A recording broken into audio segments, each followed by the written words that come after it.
రంగారెడ్డి జిల్లా షాద్నగర్ రియల్టర్ కమ్మరి కృష్ణ హత్య కేసులో నిందితులు శంషాబాద్ పిఎస్లో లొంగిపోయారు.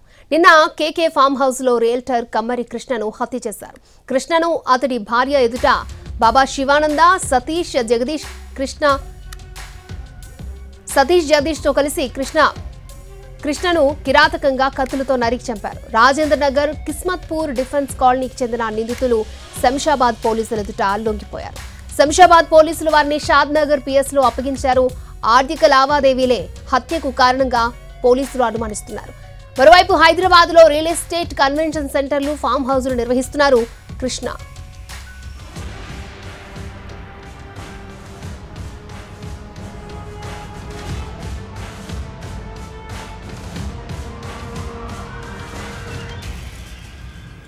ఇక తమ తండ్రిని ఎందుకు హత్య చేశారో తెలియడం లేదని రియల్టర్ కమ్మరి కృష్ణ కుమారుడు శివ చెప్తున్నాడు. బాబా ఎందుకు చంపాల్సి వచ్చిందో అర్థం కావడం లేదని అంటున్నాడు. రియల్ ఎస్టేట్ వ్యాపారంలో గొడవలు సహజమని, కానీ నాన్నకు ప్రాణహాని ఉందని తెలియదు అంటున్నాడు. ఇది అంశంపై మరింత సమాచారాన్ని మా ప్రతినిధి రాధాకృష్ణ అందిస్తారు. హైదర్షకోటలో రియల్ ఎస్టేట్ వ్యాపారి దారుణ హత్యకు గురైన ఘటన చోటు చేసుకోవడం జరిగింది. తన ఫామ్ హౌస్ లోనే నమ్మకస్తుడుగా ఉన్న బాబా అనే వ్యక్తి హత్య చేసినట్లు గుర్తించారు. ప్రస్తుతం అయితే షాద్నగర్ పోలీసుల అదుపులో నిందితులు కూడా ఉన్నారు. ప్రస్తుతం అతని ఇంటి వద్ద పూర్తిగా విషాద ఛాయలు కనబడుతున్నాయి. అతని కొడుకు, ప్రస్తుతం కృష్ణ కొడుకు మనతో పాటు ఉన్నారు. ఏంటంటే అసలు మీ తండ్రిని నమ్మిన వ్యక్తి, అంటే బాబాని చంపాడనేది చెప్తూ ఉన్నారు. ఎందుకు నమ్మకంగా ఉన్న వ్యక్తి చంపాల్సి వచ్చింది? ఏమన్నా ఆస్తికి సంబంధించింది ఏమన్నా ఉన్నాయేంటి? అతనికి ఏముంటుంది సార్ ఆస్తి?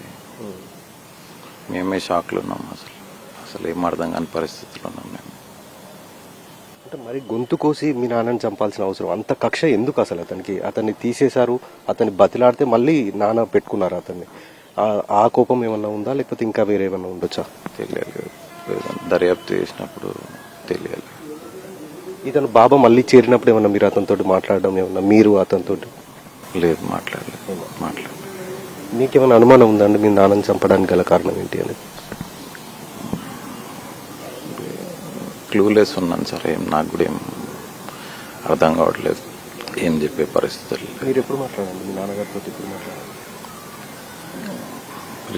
మాట్లాడాను, రీసెంట్గానే మాట్లాడాను. కానీ మామూలు క్యాజువల్గా మాట్లాడుకుంటాం, కానీ ఇట్లా అనుకున్నారు ఇట్లా నాన్నకు ఇట్లా థ్రెట్ ఉంది నాన్నకు అనుకోలేదు. ఎప్పుడు అలాంటిది ఏమీ లేదు.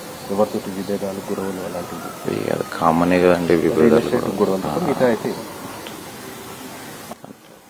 ఇది ప్రస్తుతం కృష్ణ కొడుకు చెప్తున్నారు. తమకు ఎవరిపైన అనుమానాలు లేవు, కానీ ఈ బాబా అనే వ్యక్తి ఎందుకు ఇంత దారుణంగా హత్య వచ్చాడు అనేది కూడా తామే షాక్ లో ఉన్నాము అనేది కూడా చెప్తున్నారు. ఇతను దాదాపు 15 ఏళ్ల పాటు కృష్ణ దగ్గర పనిచేశారు. ఆ తర్వాత అతన్ని తీసేశారు. మళ్ళీ అతనే వచ్చి రిక్వెస్ట్ చేయడంతో కృష్ణ అతన్ని మళ్ళీ పనిలో పెట్టుకోవడం జరిగింది. నిన్న హత్య జరిగిన తర్వాత కూడా అతని భార్య స్టేట్మెంట్ లో కూడా చెప్పడం జరిగింది, బాబానే ఇంట్లోకి వచ్చాడు, టీ కూడా చేసి ఇచ్చాను, ఆ తర్వాత అతని అరుపులు విని కిందికి వెళ్లే లోపల హత్య చేసి వీళ్ళు కారులో పారిపోయారు అనేది కూడా ఆమె చాలా స్పష్టంగా చెప్పడంతో పోలీసులు నిందితులు కూడా గాలించడం జరిగింది. ఈ లోపే వాళ్ళు శంషాబాద్ పోలీసులకు లొంగిపోవడంతో శంషాబాద్ పోలీసులు షాద్నగర్ పోలీసులకు అప్పగించడం జరిగింది. ప్రస్తుతం అయితే నిందితులను విచారిస్తున్నారు.